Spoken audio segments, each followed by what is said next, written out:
Have you ever been sewing along and just don't feel like everything is stitching just right? Or you turn it over and you've got a mess on the back, lots and lots of loops, and you just don't know what to do. I'm going to show you why this happens. So this is not a machine problem.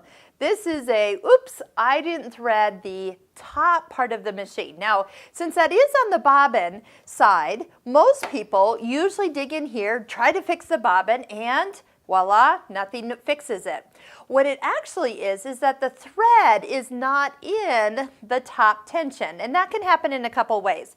Number one, you could have threaded the machine with the presser foot down, and that means that these discs in here, the tension discs, have closed and the thread never got in them. Another way and reason or place that people do this is you thread your machine very delicately. You know who you are. You're a delicate person, and you never get the thread truly down into those discs. They might have gone in a little bit, but as soon as you start sewing, the thread comes out of the tension and you get this.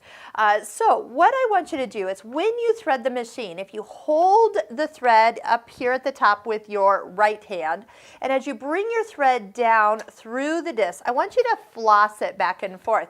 That is threading the machine with purpose. As you thread it with purpose, you will make sure at all times that the thread truly gets into the tension disc. So when you go to sew, now you have the results that you're looking for. And all it is by threading the top part correctly, then you don't have the loops down below. Now, if you still have that happening, do try turning your machine off and turning it back on and see if something might need a little reset.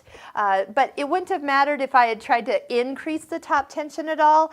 If the thread isn't in the tension, it won't matter how tight those discs ever get. So just remember, if you see the threads on the back, that is a rethread the top and oops, I didn't mean to do that type of issue.